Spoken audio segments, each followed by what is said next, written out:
Halo, apa kabar teman-teman sebangsa setanah air, khususnya buat yang muda-muda. Jadi memang sudah tepat Anda menyaksikan ini karena apa yang kita bicarakan saat ini sangat-sangat satu bergantung pada anak-anak muda Indonesia dan kedua akan sangat melibatkan anak-anak muda Indonesia dan yang menjalaninya adalah anak-anak muda Indonesia. Selamat datang di Politik Fest.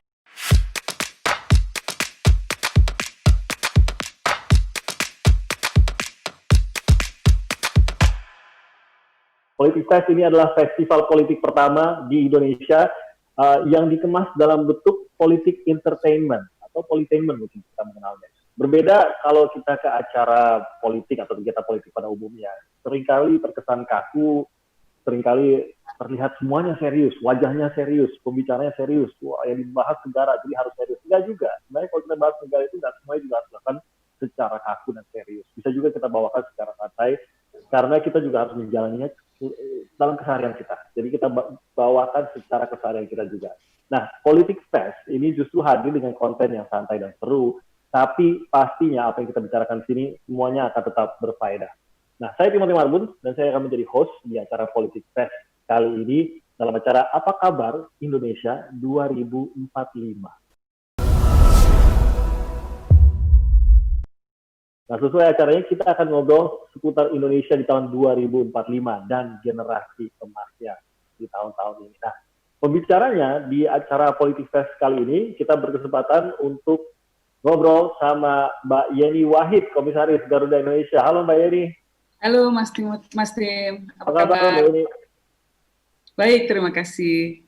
Biasanya saya sering juga ketemu Mbak Yeni di acara-acara mungkin informal juga, tapi acara informal kan udah nggak tren di tahun 2020 ya Mbak Yeni ya, gara-gara corona ya. Harus jaga jarak sementara ini. Sementara ini, vaksin udah diuji coba, semoga berhasil. Dan juga bergabung bersama kita ada Mas Ari Dwi Payana, Koordinator Staf Sus Presiden. Mas Ari, apa kabar Mas Ari? Halo tim, kabar baik. Semoga sehat-sehat semua di kantor staf Presiden. Kita juga sering sekali mengundang teman-teman dari kantor staf Presiden juga ke media. Oke, salam sehat semua ya. Jaga jarak, pakai masker. Ini kita tidak pakai masker hari ini ya. Karena di rumah masing-masing. Masing-masing. Iya. Kalau saya nyetir aja saya harus pakai masker, Mas. Kalau di rumah betul. Yang penting kita hari ini mau ngobrol-ngobrol tentang Indonesia 2045. Kenapa sih kita membicarakan mengenai Indonesia 2045? Yang pasti kita tahu Indonesia akan merayakan ulang tahun kemerdekaan yang ke-100 di tahun 2045. Nah, inginnya nih, saya tahu juga bahwa ini juga target Pak Jokowi sebenarnya. Kado terbesar untuk Indonesia di ulang tahun kemerdekaan yang ke-100 itu adalah menjadikan Indonesia ini sebagai negara maju. Itu yang diinginkan, baik oleh Pak Jokowi, pemerintah, maupun oleh masyarakatnya juga pastinya. Nah, nggak tanggung-tanggung sebenarnya, Presiden Jokowi juga memprediksi Indonesia ini akan masuk dalam daftar 5 negara dengan ekonomi terkuat di dunia. Nah, ternyata sudah ada rancangan sebenarnya, rancangan kerja yang disiapkan untuk dijalankan untuk mewujudkan mimpi Indonesia di tahun 2045 itu menjadi negara maju. Namun semua juga tahu dan tidak ada yang menyangka bahwa Indonesia itu di tahun 2020 tinggal 25 tahun lagi menuju 2045 ternyata kena corona dan seluruh dunia lah, semua bangsa sekarang sedang berjuang untuk melawan corona dari semua aspek dan sektor. Nah, apa sebenarnya masalah dan kendala yang dihadapi pada saat ini oleh Indonesia secara khususnya dan negara-negara di dunia dan bagaimana kita bisa menyiasatinya agar target kita di tahun 2045 ini akan tetap tercapai. Saya rasa semua harus terlibat. Nah, kalau begitu kita langsung saja Mbak Yeni dan Mas Ari. Saya mau tahu dulu nih, berubah nggak? Ini untuk keduanya ya, untuk Mas Ari dan Mbak Yeni. Mungkin nanti Mbak Yeni boleh jawab dulu. Bayangan Mbak Yeni dan Mas Ari mengenai Indonesia di tahun 2045, di 100 tahun kemerdekaan, berbeda nggak sekarang dengan mungkin tahun 90-an akhir deh? Ya kan kondisi negara udah berubah nih, udah berbeda nih, terutama dengan corona juga. Berbeda nggak? Lebih baikkah membayangkan di Indonesia 2045 atau justru kayaknya akan lebih sulit nih mencapai yang lebih baik di tahun 2045? Mbak Yeni dulu. Baik, terima kasih tim. Kalau berubah, harus berubah dan harus lebih baik. Tidak ada pilihan. Pilihan kita adalah Indonesia menjadi lebih baik tahun 2045 nanti. Indonesia sudah keluar dari middle income trap, negara kita sudah jauh lebih maju lagi secara ekonomi, tidak ada lagi kemiskinan akut, stunting bisa diatasi. Sekarang ini kan masih persoalan besar, 30% anak Indonesia masih stunting ya.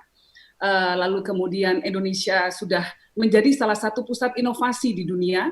Anak-anak milenial yang sekarang sedang berkembang, sedang berproses, tahun 2045 nanti mereka adalah menjadi backbone atau menjadi tulang punggung paling utama dari kemajuan Indonesia. Lalu kemudian teknologi, orang Indonesia itu sangat adaptif dengan kemajuan teknologi. Pastinya ke depan nanti kita akan melihat perkembangan teknologi yang luar biasa yang ada di Indonesia. Dan saya berharap tahun 2045 nanti kita sudah terlibat dalam yang namanya space exploration, atau kita sudah mengirim misi luar angkasa. Boleh dong bermimpi, boleh dong kita punya cita-cita gitu ya. Karena kalau tidak kita nyatakan cita-cita kita, maka tentu kita tidak akan mengarah ke sana, tidak akan membuat langkah-langkah untuk bisa mencapai target tersebut.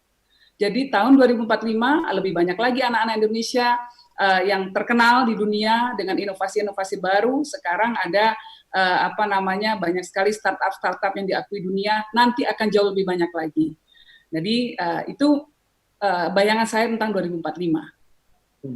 Meskipun dengan sebuah jalan menanjak yang bernama Bukit Corona, meskipun dengan ancaman resesi dunia gitu Mbak, nggak akan pudar tuh Mbak ya, bahwa Mbak Yeni yakin target itu tuh akan tetap tercapai di 2045 untuk Indonesia. Dunia ini kan selalu ada disruption yang terjadi di dunia, dan ini adalah cycle atau lingkaran yang memang selalu kita lalui dalam perjalanan kehidupan umat manusia. Bahkan ada yang mengatakan hampir setiap 100 tahun ada pandemi besar yang kemudian memakan korban jutaan, bahkan ratusan juta, ya Spanish flu maupun Black Death gitu ya, yang kemudian itu menjadi salah satu mungkin cara atau mekanisme dari bumi untuk mereset dirinya, agar kemudian resources atau berbagai macam sumber daya yang ada di bumi ini bisa mampu lagi untuk kita pakai lebih memadai lagi untuk kita pergunakan bagi kepentingan umat manusia ke depan. Karena kalau kita lihat ya perkembangan populasi dunia ke depan nanti, wah itu luar biasa banyaknya. Kalau kita tidak mampu mengelola sumber daya dengan baik, memastikan bahwa sumber daya makanan, pangan, papan, dan lain sebagainya, itu bisa mencukupi, maka yang terjadi adalah keresahan sosial. Nah, jadi ke depan tentu kita harus membuat strategi-strategi untuk memastikan bahwa jumlah manusia Indonesia yang mungkin jumlahnya sudah jauh lebih banyak lagi, ratusan juta, ini bisa tetap tercukupi sandang pangan dan papannya. Ini yang paling utama. Nah, dengan corona malah justru saya lihat umat manusia itu punya resiliensi yang luar biasa.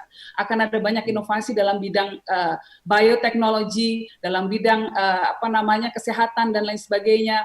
Saya sangat yakin bahwa ke depan nanti akan ada lebih banyak lagi terobosan virus-virus, ditemukan antivirusnya, ditemukan vaksin-vaksin baru dan lain sebagainya. Ya, kalau dulu mungkin ratusan juta orang bisa meninggal, sekarang kita berharap ya dengan adanya teknologi baru dalam bidang kesehatan tidak akan sampai seperti itu. Oke, kita resilient gitu Mbak Yeni ya. Buktinya politik face saja tetap jalan, walaupun corona dari rumah masing-masing. Cari cara baru kan, akhirnya kan manusia beradaptasi mencari cara baru. Betul, setuju. Mas Ari, kalau Anda sendiri bagaimana membayangkan Indonesia di tahun 2045 pada saat Anda berada di mungkin awal tahun 2000-an, dengan membayangkan Indonesia di tahun 2045 sekarang setelah menghadapi corona, berbagai krisis ekonomi dan lain-lain. Apakah berubah bayangan Mas Ari tentang Indonesia di 100 tahun kemerdekaan? Iya, memang COVID-19 itu membawa tantangan ya tersendiri bagi kita. Tidak hanya Indonesia, tapi 215 negara menghadapi hal sama. Tetapi dalam kondisi saat ini kita tidak boleh kehilangan harapan. Justru kita harus membangun harapan. Karena bangsa yang bisa menjadi pemenang ke depan itu adalah bangsa yang mempunyai harapan tentang masa depannya.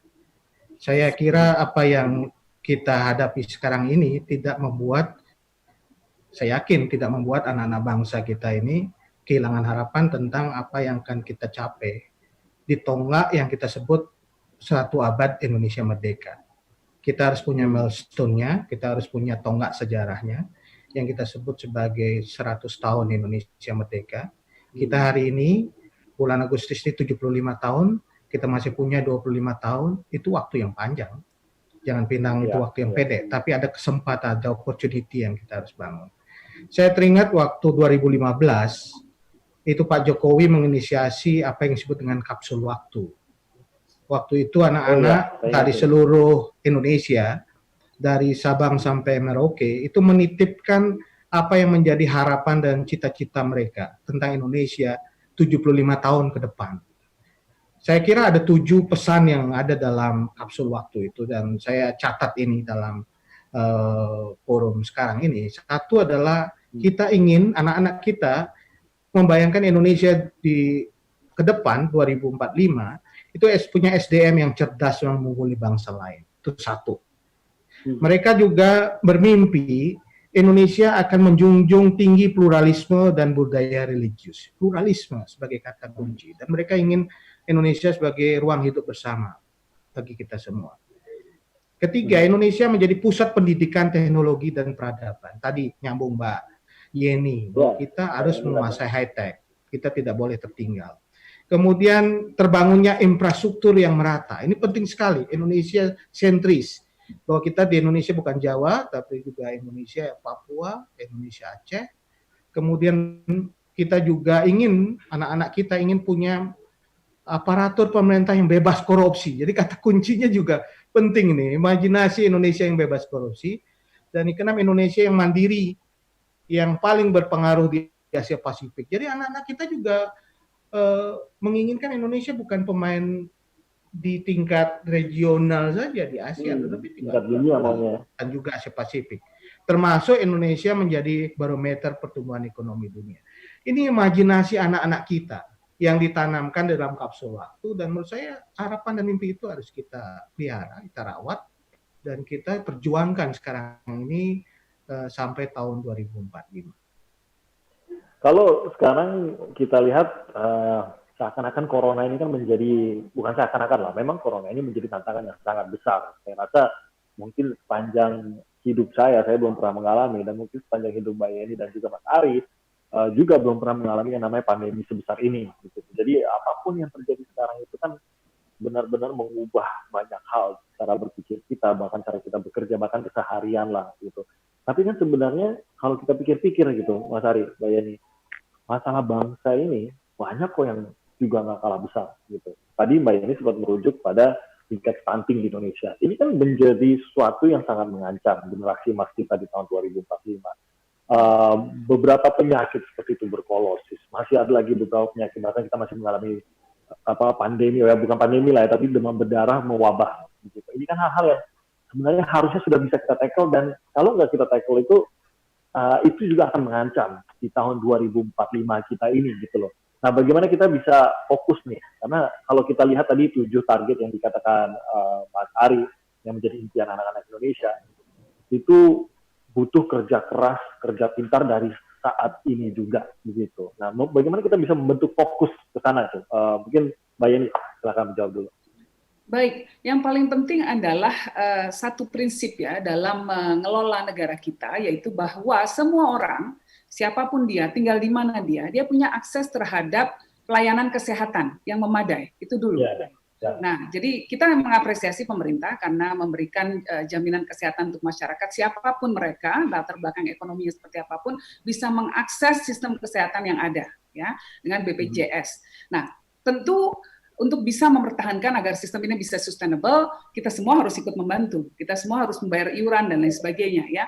Namun, ketika masyarakat bayar iuran, tugas pemerintah adalah memastikan bahwa iuran yang masuk itu betul-betul dikelola dengan baik, dan kemudian diterjemahkan dalam layanan sistem kesehatan yang memadai di semua pelosok negara kita. Nah, kemudian ada pemahaman tentang gizi yang baik. Kita punya jaringan yang luar biasa namanya PKK. Ini harus lebih digerakkan lagi. Ini sampai di akar rumput, ya, outreach-nya, jangkauannya sampai ke desa-desa, ini harus juga diberdayakan. Lalu kemudian dana desa, ya, itu harus ada alokasi yang wajib untuk memastikan bahwa tidak ada anak-anak atau keluarga yang menderita gizi buruk. Ini harus masuk dalam desain perencanaan penggunaan anggaran desa, anggaran dana desa tersebut. Ini contoh-contoh bagaimana kita membuat sebuah sistem di mana semua orang bisa mendapatkan layanan yang paling mendasar tersebut. Kesehatan itu kan paling mendasar. Semua orang punya hak untuk sehat. ya, dan negara wajib memberikan itu. Jadi yang pertama goodwill-nya dulu, yang kedua infrastruktur kesehatannya dibuat, ya, yang ketiga ada kesadaran dari masyarakat, ini dibantu difasilitasi dengan kampanye yang memadai oleh pemerintah. Iya, setuju. Mungkin saya sharing juga sedikit. Beberapa hari yang lalu saya sempat berbicara dengan Ibu Menlu, Bu Retno, dan di situ kita bicara soal ASEAN. ASEAN kan masuk ke ulang tahun ke-53. Di situ Bu Retno tuh sharing bagaimana negara-negara ASEAN tuh seakan-akan menyadari biasanya kalau mereka berkumpul berbicara mengenai mungkin sosial, budaya, dan kesejahteraan lah gitu. Begitu corona, seperti baru tersadar gitu. Apapun itu, seindah apapun yang kita bayangkan mengenai kesejahteraan masyarakat di kawasan dan lain-lain, itu nggak ada gunanya kalau nggak sehat. Nggak ada yang bisa dinikmati kalau kita nggak sehat. Gitu. Akhirnya seperti berubahlah pemikiran para pemimpin-pemimpin ASEAN itu bahwa kesehatan ini harus menjadi fokus buat kita juga gitu. Dan saya rasa ini sisi baik lah ya kalau bisa kita tarik sisi baik dari pandemi corona ini. Tapi kembali lagi apa yang harus menjadi fokus nih kalau kita mau di tengah kondisi begini juga menargetkan apa yang diinginkan oleh anak-anak Indonesia tadi, Mas Ari. Ya, krisis itu baik itu krisis kesehatan maupun sekarang ini kita krisis ekonomi itu selalu memberi pelajaran yang sangat berharga bagi kita. Karena apa? Dalam krisis itu kita tahu mana yang menjadi kelemahan dan kekurangan kita, mana yang harus diperbaiki, dan dalam situasi yang menurut saya ini krisis yang tidak ada padanannya dalam sejarah. Kalau krisis ekonomi ada, tapi kini krisis kesehatan dan sekaligus krisis ekonomi. Ini merupakan satu yang memukul tidak hanya aspek kesehatan, tetapi juga aspek ekonomi. Banyak yang terpapar, tetapi juga banyak yang terkapar. Gitu. Nah, untuk menghadapi hal seperti ini, memang kita tentu punya kemampuan untuk keluar dari krisis ini dengan berbagai cara, ya, termasuk juga apa yang sudah kita lakukan saat ini, mengendalikan COVID-19 sampai juga melakukan pemulihan ekonomi. Tetapi bagi saya itu tidak cukup hanya sekedar kita keluar dari krisis. Yang kita harus lakukan adalah melakukan transformasi, melakukan satu perubahan yang mendasar mengenai apa yang kita pelajari saat ini dari krisis. Misalnya di bidang kesehatan, kita tahu Pak Jokowi sudah menyatakan bahwa sekitar 90% produk kesehatan kita, apakah itu produk obat maupun juga alat kesehatan, itu kita tergantung dari produk-produk impor. Nah, menurut saya justru di era krisis kesehatan ini kita baru menyadari persoalan itu yang menjadi sangat mendasar ketika setiap negara kemudian akhirnya lebih fokus pada untuk menyelesaikan masalah kesehatan mereka sendiri sehingga kita menjadi tergantung pada negara lain, jadi kita akan kekurangan, terjadi keterbatasan. Oleh karena itu ini adalah satu momen untuk memperbaiki kembali mengenai industri farmasi kita misalnya. Kemudian kita juga menyadari bahwa kita mempunyai keterbatasan mengenai jumlah dokter, mengenai jumlah laboratorium, berkaitan dengan fasilitas kesehatan, dan juga hal-hal yang terkait dengan rasio dokter dengan penduduk, itu harus kita benahi. Dan momentum dalam saat krisis inilah kita gunakan, dan ke depan harusnya kita melakukan transformasi sistem kesehatan supaya jauh lebih baik. Nah, hal yang sama juga pada sistem perlindungan sosial. Kita baru menyadari bahwa sekarang ini persoalan data menjadi satu hal yang sangat penting ketika kita ingin menyalurkan bantuan sosial. Betul. Ini harus dibenahi dengan sistem data yang lebih baik.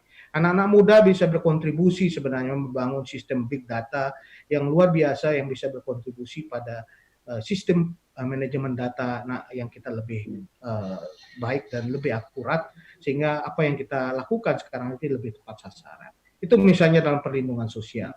Hal yang lain dalam sistem pendidikan kita sudah mengalami satu percepatan transformasi digital luar biasa. Revolusi 4.0 dipercepat oleh pandemi ini.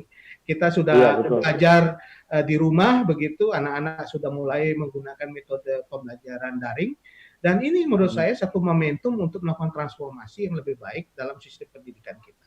Baik sistem manajemen sekolah, kemudian dalam sistem pembelajaran yang ada, itu bisa dilakukan sebenarnya belajar dari krisis. Jadi upaya kita dalam krisis ini justru bisa tidak hanya keluar dari krisis, tetapi kita melakukan transformasi dalam sistem pendidikan, dalam sistem kesehatan, dalam sistem sosial kita, termasuk soal pangan.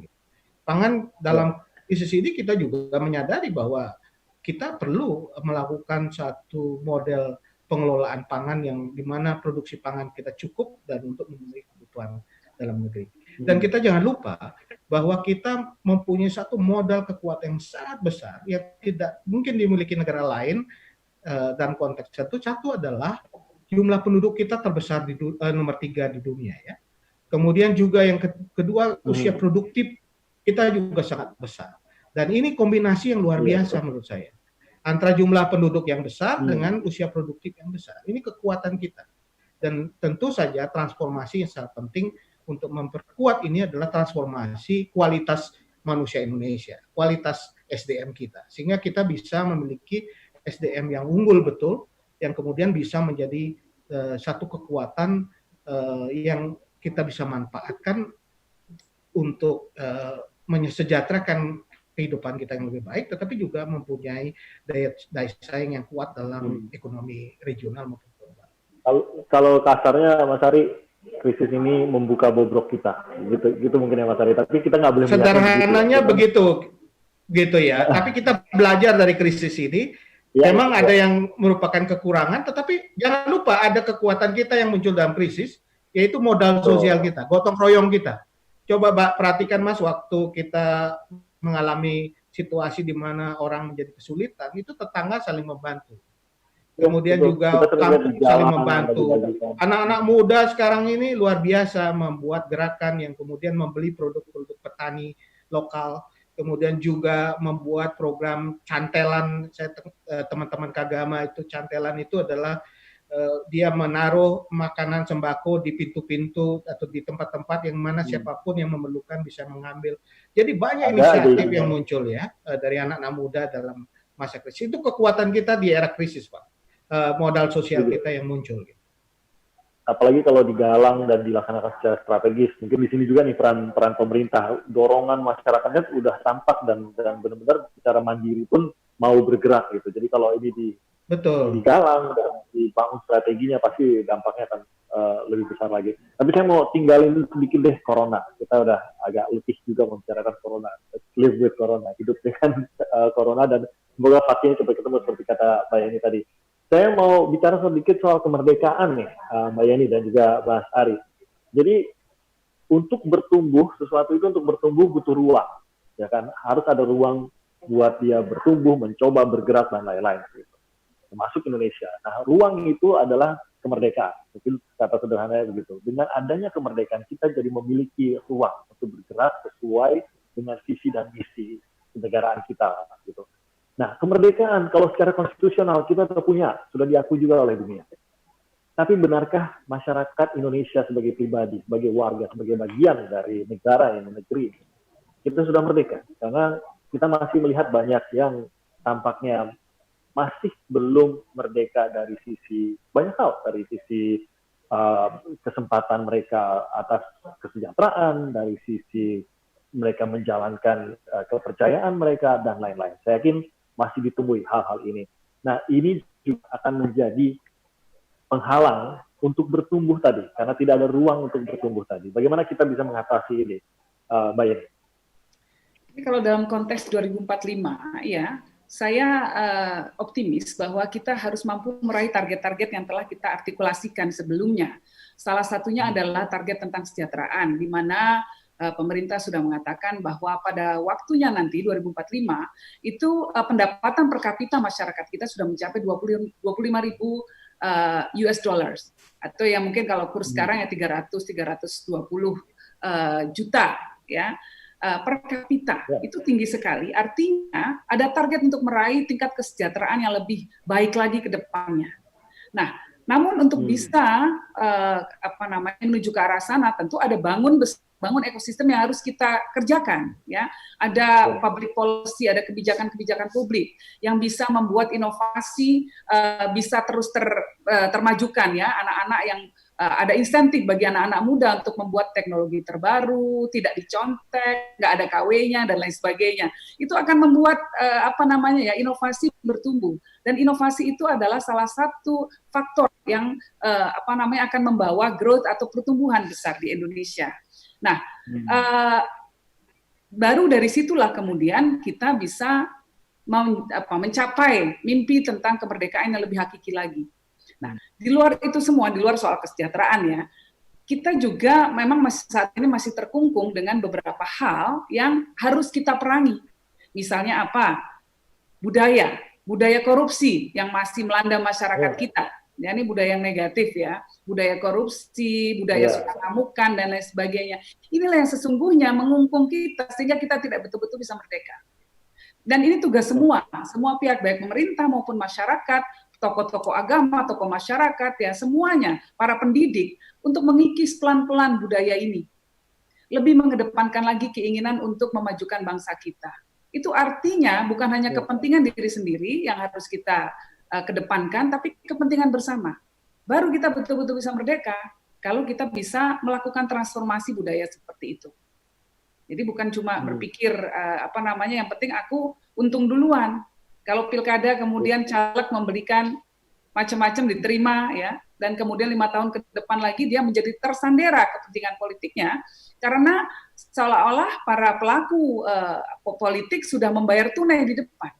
Nah, ini budaya-budaya semacam ini harus kita kikis semua. Kita harus punya kesadaran politik. Makanya lewat Politik Fest ini kita harapkan anak-anak muda bisa menjadi lokomotif penggerak perubahan dan transformasi budaya agar bisa lebih transparan, ya, agar lebih akuntabel. Menggunakan teknologi lebih baik lagi sehingga bansos bisa tepat sasaran, tidak ada lagi orang-orang yang salah menerima dan lain sebagainya. Pengumpulan big data jadi lebih akurat ya. Kemudian penerima bantuan juga lebih pasti ya. Tidak orang kaya kemudian menerima bantuan dan orang ada problem inklusi kan dalam hal dalam persoalan kesejahteraan ada problem seperti itu. Orang yang tidak semestinya mendapatkan bantuan malah mendapatkan bantuan, orang yang semestinya mendapatkan bantuan justru tidak dapat. Nah, hal-hal semacam ini harus kita atasi bersama dengan bantuan teknologi, sangat bisa dan sangat dimungkinkan. Oke. Dari Mas Ari, bagaimana Mas Ari? Masih adanya masyarakat warga kita yang belum merdeka di tengah negara yang sebenarnya sudah merdeka ini dan mengakui kemerdekaan mereka.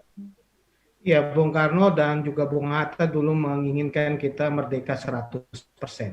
Jadi sesungguhnya beliau mengatakan bahwa kita baru merdeka dari kolonial, penjajahan. Tetapi kita belum merdeka dari kemiskinan. Kita belum merdeka dari kebodohan. Kita belum merdeka dari ketimpangan. Kita belum merdeka dari rasa takut.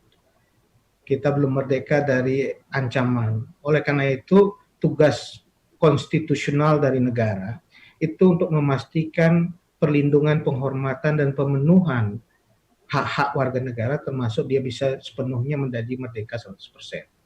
Nah, inilah tugas negara sesungguhnya, untuk hadir, untuk memberi perlindungan, penghormatan, dan pemenuhan hak-hak. Itu satu. Yang kedua, tentu ini pekerjaan yang harus dilakukan secara panjang ya, artinya tidak menjadi sesuatu yang instan kita bisa lakukan. 75 tahun merdeka pun apa yang kita cita-citakan belum tentu tercapai. 100 tahun bahkan 1000 tahun mungkin kita harus memerlukan.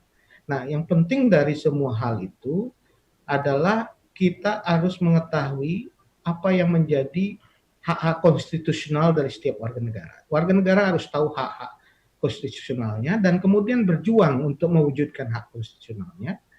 Misalnya untuk mendapatkan apa yang disebut dengan pemenuhan hak-hak untuk mendapatkan pendidikan, untuk mendapatkan kesehatan, dan kita ingin sebenarnya warga negara itu menjadi warga negara yang aktif, gitu. Aktif citizen, gitu. Yang tidak hanya menerima. Kalau dulu kan kita dalam masa kolonial disebut dengan hamba atau menjadi koloni, gitu. Waktu feodal kita sebut dengan hamba, jadi rakyat yang tidak punya hak.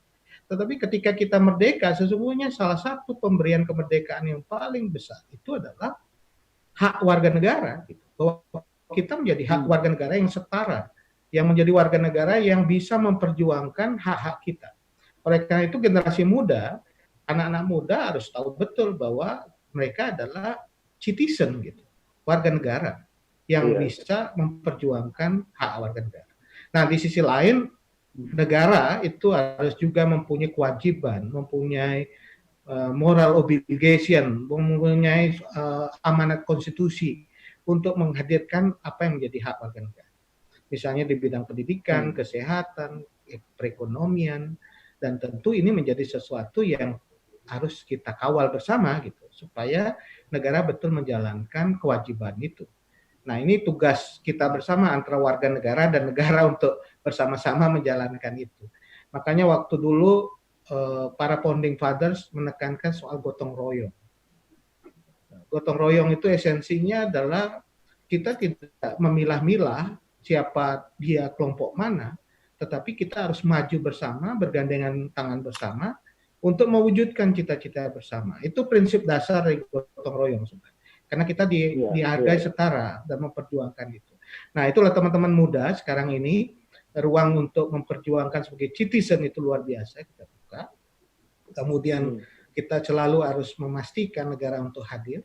Dan Pak Jokowi tentu yang paling prioritas adalah sejak 2014 adalah menghadirkan negara. Tidak hanya di Jawa, beliau menghadirkan negara di Indonesia sentris secara merata di berbagai tempat dan menghadirkan negara dengan wujud yang paling konkret yaitu pelayanan publik, kesehatan, pendidikan, infrastruktur, air bersih, bendungan, dan pertanian, semua hak kehidupan ekonomi juga harus dipastikan berjalan. Jadi itu bagian yang sangat penting sebenarnya untuk menunjukkan bahwa negara itu ada gitu. Kadang-kadang kan kita sekarang di era global ini sudah tidak jelas ini ya filosofi tentang kewarganegaraan karena mobilitas orang citizennya global citizen kan, sangat mudah orang berpergian. Nah, tergantung apakah di negara itu dia mendapatkan perlindungan dan pemenuhan hak kan. Akhirnya orang bisa memilih bukan karena kelahiran, tetapi karena dia merasa negara itu memberi kepastian. Nah, Indonesia harusnya jadi rumah nyaman, rumah yang memang menjadi rumah bersama kita karena memang kita dilahirkan di sini dan negara hadir untuk melindungi kita. Gitu. Itu yang memang hal yang paling mendasar yang kita harus miliki.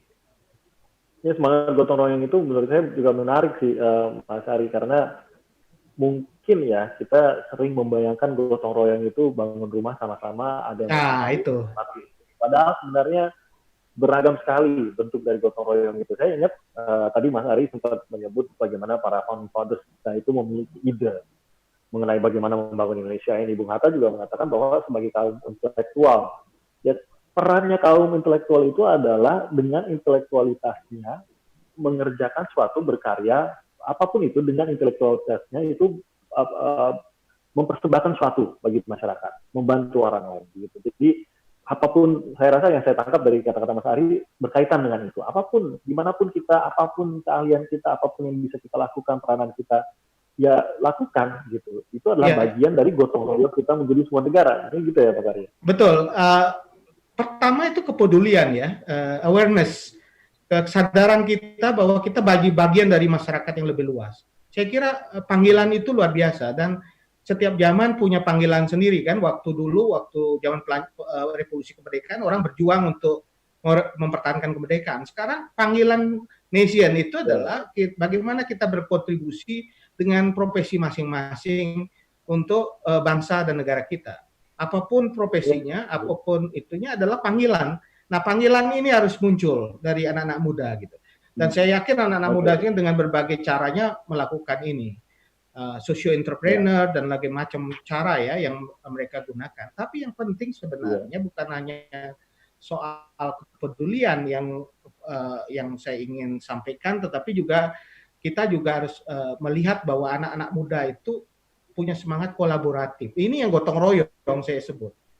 Kata lain dari gotong royong kan collaboration, itu arti kolaboratif. Anak-anak muda sekarang kan bekerjanya tidak sendiri, dia berkolaborasi dengan berbagai orang dan itu menurut saya satu gotong royong dalam bentuk kekinian yang kita miliki. Oke, setuju sih.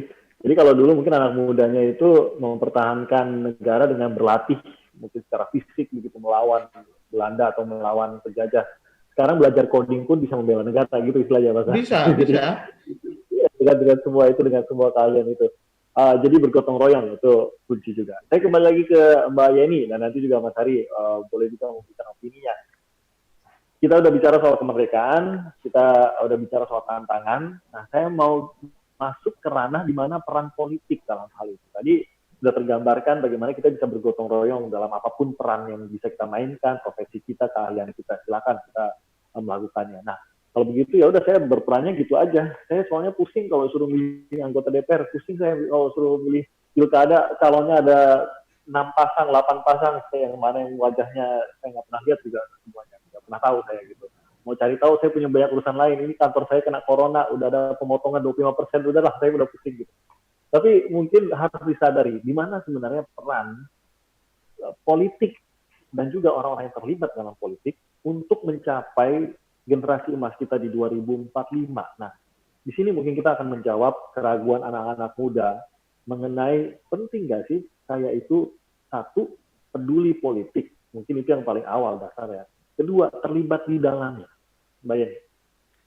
Baik, terima kasih.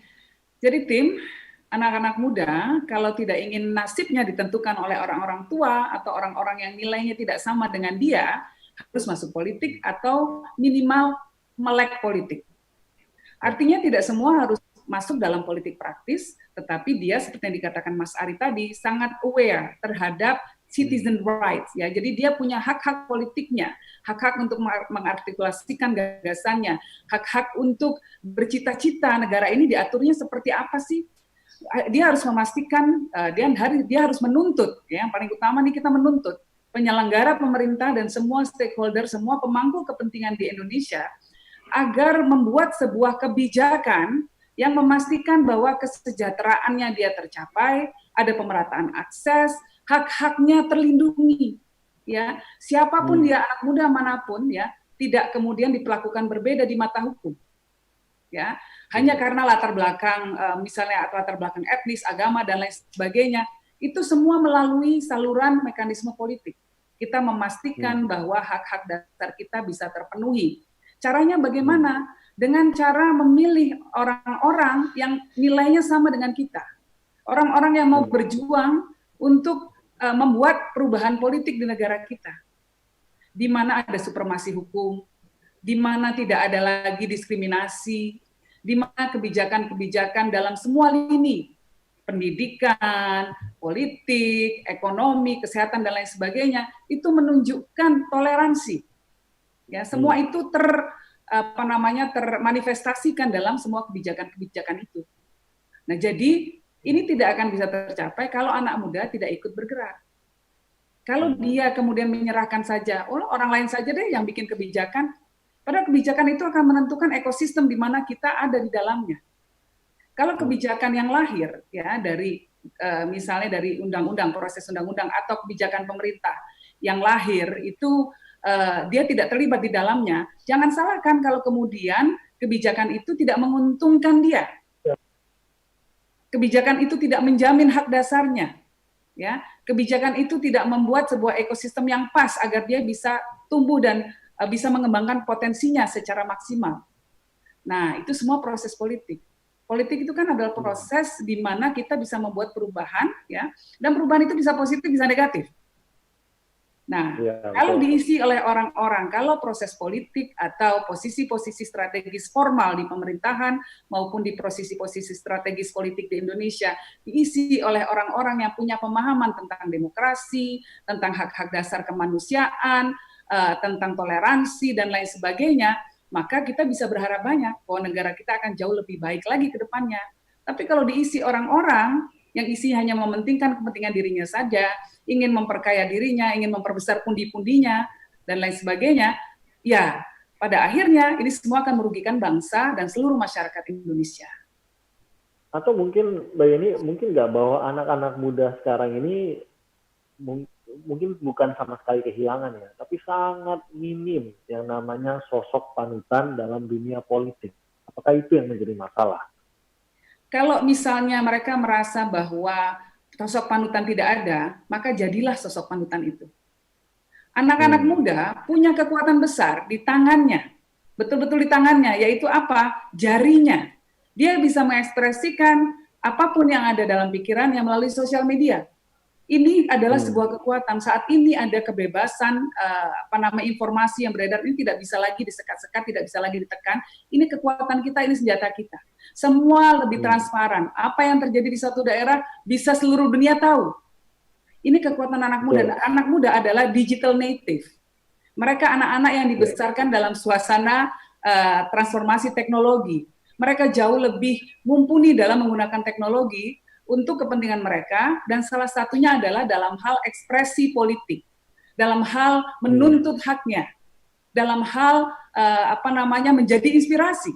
Dan kita lihat banyak sekali anak-anak muda sekarang yang menjadi inspirasi bagi kita, bahkan yang lebih tua lagi, dengan komitmen mereka ya untuk membuat perubahan besar di masyarakat. So kalau tidak melihat sosok panutan, jadilah sosok panutan itu. Jadi tapi kalau saya kasar ini, saya selalu memang orangnya agak-agak negatif sedikit, Mbak. Harus kritis sedikit gitu. Kalau saya tahu beberapa anak muda yang kita tahu, mungkin kita juga mengenalnya melalui media sosial, banyak yang sudah mencoba maju juga di ranah politik. Tampaknya, Mbak Yeni, tantangan mereka itu 2 kali lebih besar gitu dibandingkan dengan mungkin yang sudah melalui jalur politik yang kita kenal melalui partai-partai besar dan lain-lain begitu. Karena satu, tampaknya memang memenangkan suara masyarakat itu tidak bisa hanya dengan meyakinkan bahwa kita jujur. Itu satu, tampaknya belum bisa.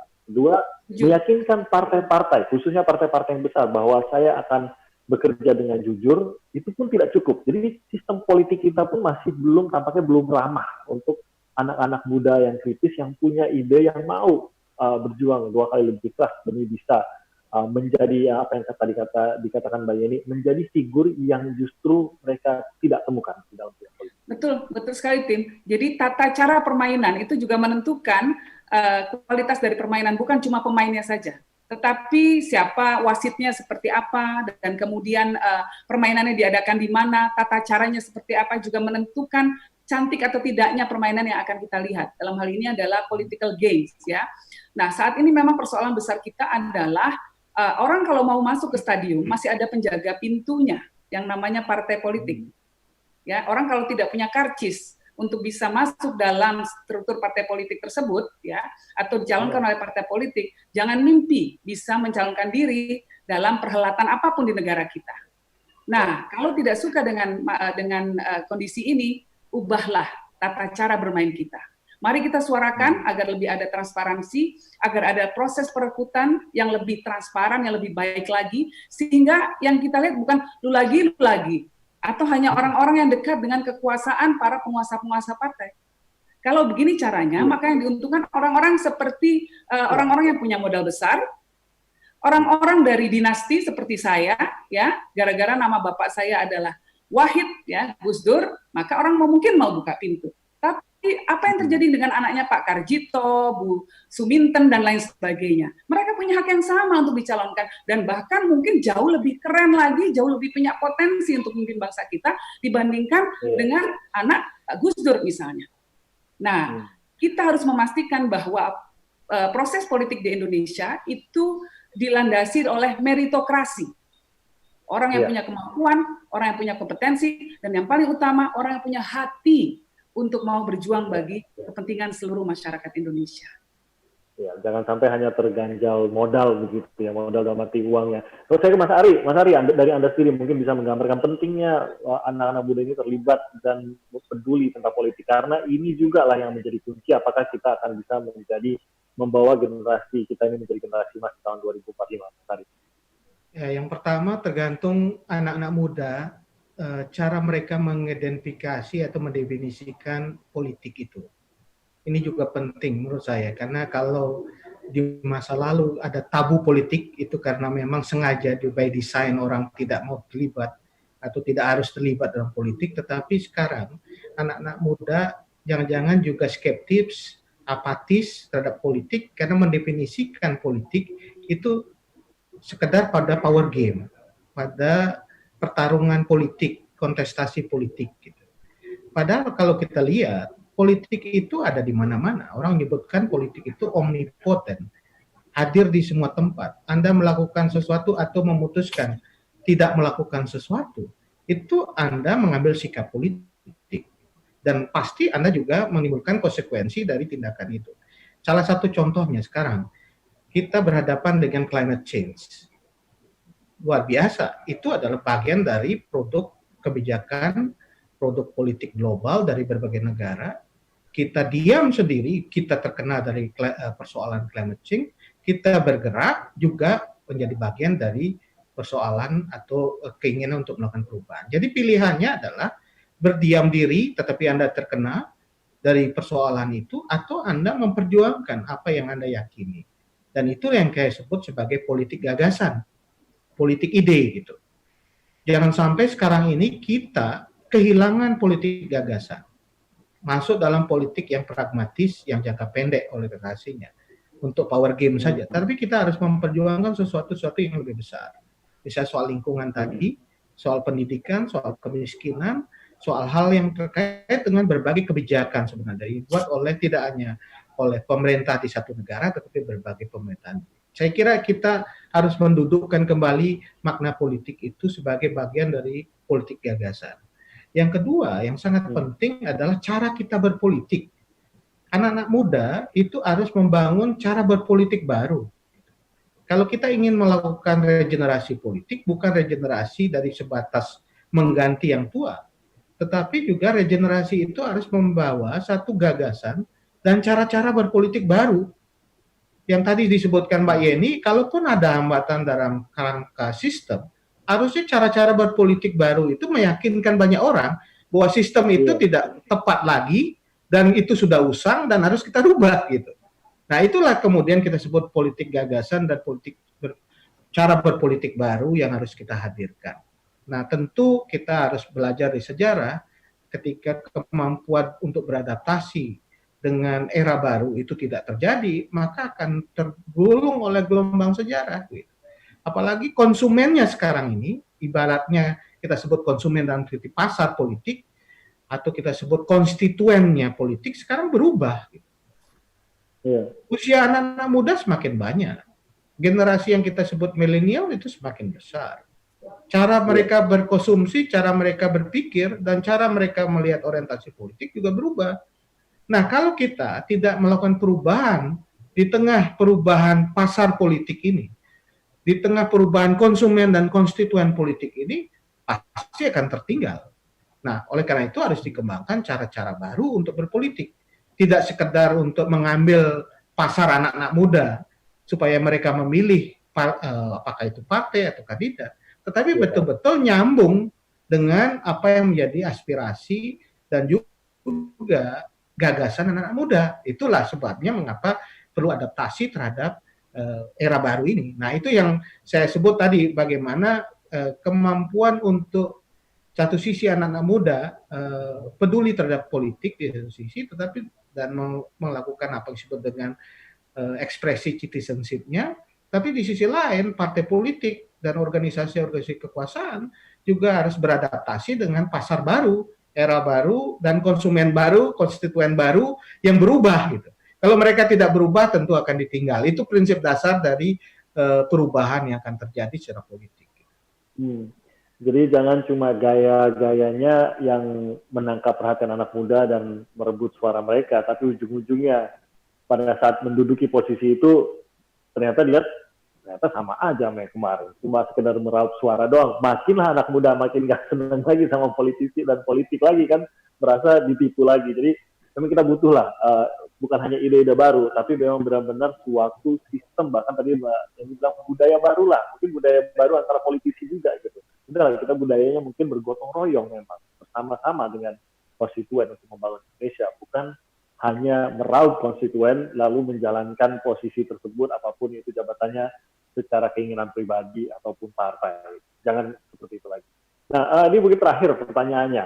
Ini untuk kita sebagai masyarakat, Mbak Yeni dan juga Mas Ari, sosok anak muda. Nah, sosok anak muda seperti apa yang akan dibutuhkan Indonesia di tahun 2045 agar kita bisa membentuk diri kita sekarang, agar mengarah ke sana. Tidak hanya berguna bagi saya secara pribadi, karena saya juga pasti ingin berkontribusi bagi diri sendiri, keluarga, dan masyarakat saya, tapi juga bagi negara. agar kita bersama-sama tadi bergotong royong menjadi sebuah negara yang masyarakatnya bahu-membahu membangun negeri untuk kita bersama juga. Seperti apa sosok yang dibayangkan anak-anak muda di tahun 2045 nanti? Mbak Yeni bisa mulai dulu. Yang pertama, dia harus punya kemampuan adaptif, karena zamannya akan sangat berubah. Nanti 2045 mungkin kita sudah tidak lagi nyetir mobil, karena sudah ada driverless cars. Semua mobil pakai otomatis, ya. Kemudian akan ada banyak inovasi-inovasi baru, ya, sistem transportasi kita hyperloop sudah terhubung, Indonesia akan terhubung secara virtual dan fisik itu jauh lebih masif lagi dari sekarang, akan ada banyak perubahan, ya, pekerjaan yang sekarang ada mungkin nanti 2045 tidak dibutuhkan lagi, ada skill-skill yang kemudian terhapus begitu saja. Nah, kita butuh anak-anak muda yang bisa mencari solusi atas berbagai tantangan yang akan muncul tahun 2045 nanti. Yang saya bayangkan adalah ketika banyak pekerjaan yang sampai sekarang masih mengandalkan kemampuan fisiknya, misalnya tadi itu nyetir mobil. Kalau nanti semua mobil semua pakai otomatis, maka yang terjadi adalah pengemudi ojol bisa-bisa nggak ada kerjaan. Nah, apa yang bisa dilakukan oleh anak muda untuk menjawab persoalan-persoalan semacam ini? Ketika teknologi membuat disrupsi besar, yang akhirnya kemudian memunculkan dalam tanda kutip korban-korban. Orang-orang yang tidak punya cukup skill dan kemampuan, serta kompetensi untuk bisa bertahan dalam suasana yang baru, dalam perkembangan teknologi yang terbaru, dalam dunia yang baru. Nah, anak muda harus jadi solusi itu. Jadi dia mampu melakukan proses adaptasi, yang pertama. Kedua, dia punya inovasi. Dia inovatif, dia berpikir, cari solusi, dia kreatif, ya. Dan yang terakhir, anak muda bukan terakhir ya, dia harus punya kejujuran, ya. Nah, yang terakhir, anak muda yang berani gagal. Berani gagal ini menurut saya adalah karakteristik yang kita cari, ya. Kenapa? Karena dengan adanya perubahan zaman, tentu akan ada kegagalan-kegagalan yang kita temui dalam kehidupan kita, tetapi kita butuh anak muda yang kemudian mau maju lagi, mau bangkit lagi ketika jatuh. Ada resiliensi, ya, ada ketahanan fisik yang kuat, ada ketahanan mental di sana. Ngadepin virus aja yang harus kita kuatkan adalah ketahanan badan kita. Apalagi dalam perkembangan kehidupan. Yang kita kuatkan adalah ketahanan mental kita untuk mau terus berpikir ke depan, optimis, maju, ya. Tim, walaupun kamu bilang kamu pesimis gitu ya, tetapi ke depan yang kita butuhkan ya adalah derajat optimisme yang lebih tinggi. Bahwa masa depan kita cerah, tapi untuk mencapainya kita harus mau bekerja keras, kita harus mencoba lagi, walaupun gagal, coba lagi, ya, sehingga pada akhirnya kita akan menjadi pemenang. Itu yang kita butuhkan. Setuju. Ada kekuatan di balik keberanian untuk gagal itu ya, Mbak Yeni ya. Betul. Untuk menggambarkan kekuatan kita sebenarnya. Saya itu negatif memainkan peran aja kok, Mbak Yeni. Saya tetap optimis untuk ini. Iya. Sama ini juga, Tim. Karena narasumber. Ya, silakan Mbak Yeni. Kita butuh anak-anak yang mau berpikir untuk kepentingan orang lain, bukan cuma untuk dirinya sendiri. Ya, setuju. Toleransi, pluralisme, semua masuk di sana. Penghormatan terhadap hak asasi itu semua masuk di sana. Artinya dia berpikir untuk kepentingan kolektif, bukan untuk kepentingan individu dirinya sendiri saja. Itu karakter yang kita butuhkan. Mungkin sedikit saja menambahkan untuk hal itu, karena saya ingin sekali memiliki Indonesia dan yang masyarakatnya saling peduli begitu. Bagaimana membangunnya, Mbak Yeni? Singkat saja mungkin, membangun itu bagaimana? Karena itu tidak bisa dijabarkan dengan textbook, dengan sebuah buku di sekolah diajarin oleh guru. Tapi kita membentuk, itu kan budaya sebenarnya, budaya peduli dengan orang lain, mau membantu orang lain. Ya, dengan berpikir bahwa apa yang kita lakukan akan berdampak kepada orang lain, ya. Dengan berpikir bahwa hidup kita ini bukan untuk diri kita sendiri, bahwa kita harus menjadi orang yang berguna, dan untuk bisa berguna itu kita harus mesejahterakan orang lain. Tidak bisa kita sejahtera sendiri, tidak bisa kita menang-menangan atas identitas kita, baik itu identitas agama, suku dan lain sebagainya. Kita harus mau memperlakukan orang lain dengan egaliter, dengan setara. Semua harus kita lakukan dengan baik. Nah, ini budayanya harus dibangun, sistem politiknya juga dibangun. Alhamdulillah sistem kita secara konstitusi, kita ini sudah melindungi semua warga. Ya, semua hak warga dijamin haknya, apapun latar belakang dia. Ya. Nah, sekarang budaya ini yang perlu kita kuatkan kembali, bahwa kita tidak hanya mengedepankan orang yang satu agama dengan kita hanya memajukan orang yang satu etnis dengan kita hanya memajukan orang yang satu ras dan lain sebagainya, satu daerah dengan kita, tetapi kita berpikir sebagai satu kesatuan. Kita ini bangsa Indonesia. apapun latar belakang agamanya, mau dari Jawa atau dari Papua, kalau dia punya kemampuan untuk menjadi pemimpin bangsa ini, kita dukung rame-rame. Kita tunggu kontribusi mereka. Nah itu mungkin budaya itu yang harus kita kedepankan. Oke, makasih Mbak Yani. Saya ke Mas Ari, sosok seperti apa Mas Ari, anak muda itu harus terbentuk di tahun 2045? Iya, kadang kita kesulitan untuk menentukan masa depan dari kriteria kita hari ini. Itu kesulitan yang kita miliki saat ini ya. Karena bagaimanapun generasi Z sekarang ini luar biasa ya. Tadi disebutkan sangat adaptif, sangat lincah, dan mereka digital native.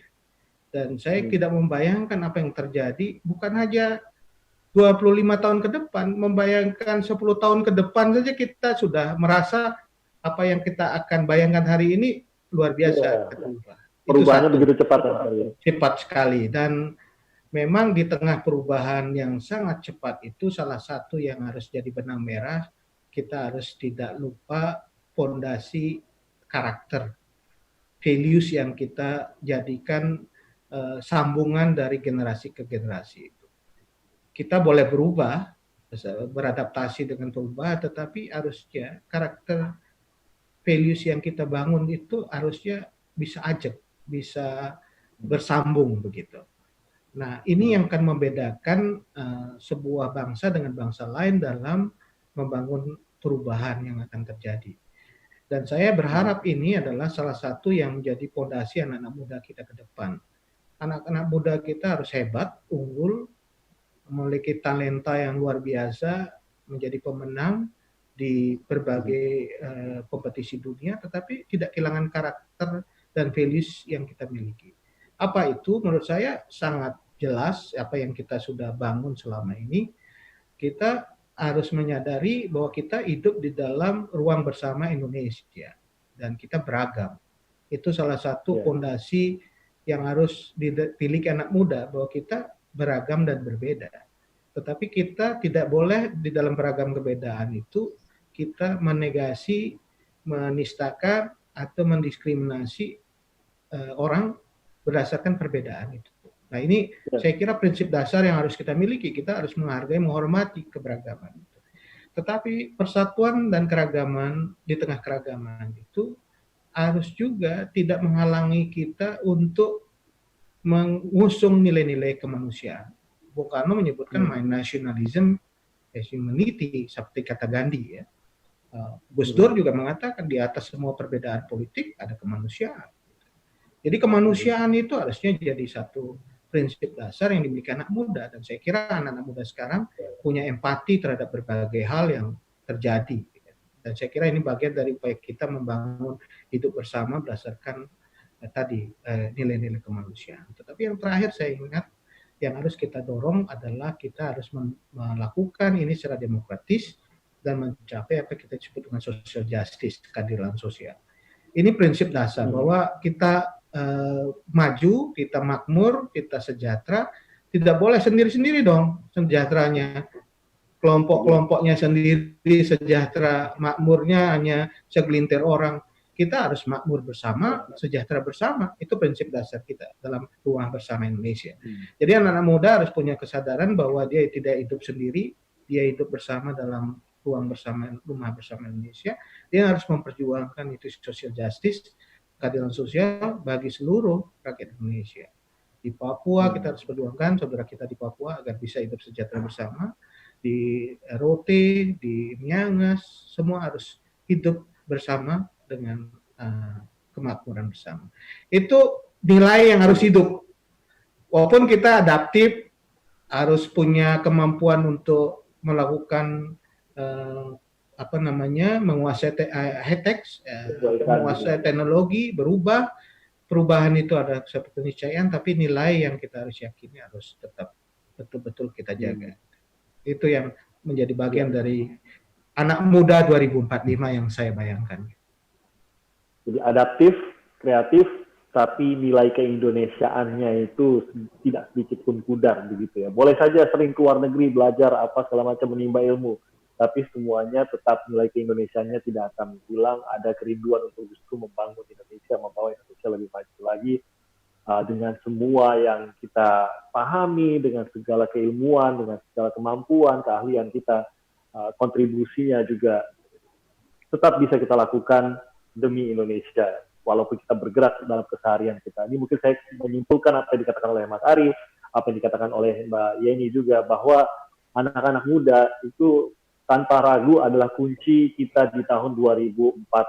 Dan tampaknya tantangan corona, tantangan ancaman resesi ini seharusnya menjadi momentum kita untuk menemukan, oke, apa yang harus kita perbaiki, apa yang ternyata masih menjadi kelemahan kita. Dan anak-anak muda harus ikut mengambil bagian dari mereka atau kita yang memperbaiki hal tersebut.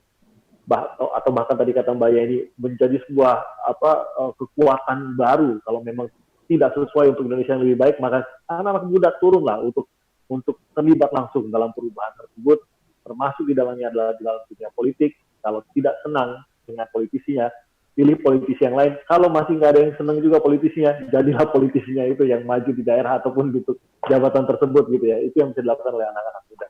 Masih banyak sebenarnya perubahan yang harus kita jalankan di Indonesia ini untuk menjalani perbaikan-perbaikan, khususnya salah satu yang tersadari adalah kesehatan masyarakat. Ini juga menjadi sebuah pertimbangan besar. Tapi saya mau berbagi optimisme dengan Mas Ari dan juga Mbak Yeni bahwa Indonesia pasti akan bisa mencapai mimpi emasnya di tahun 2045, bahwa kita di 100 tahun kemerdekaan kita akan menjadi sebuah bangsa yang besar, salah satu bangsa yang terbaik tentu saja dalam bidang ekonomi, inovasi, dan lain-lain di dunia ini. Terima kasih Mas Ari Dwipayana dan juga Mbak Yeni, terima kasih banyak sudah bergabung bersama saya dan juga teman-teman di Politik Fest. Dan sekali lagi, kita semua terlibat. Mbak Yeni terlibat, Mas Ari terlibat, saya pun terlibat dalam peran kita masing-masing. Dan Anda pun yang menyaksikan juga terlibat tentu saja untuk membawa Indonesia maju di tahun 2045. Terima kasih sekali lagi untuk Mas Ari dan Mbak Yeni. Dan perbincangan tadi mengakhiri jumpa kita di Politik Fest. Terima kasih banyak sudah menyaksikan Politik Fest. Saya Timothy Marbun. Sampai jumpa lagi dalam kesempatan berikutnya.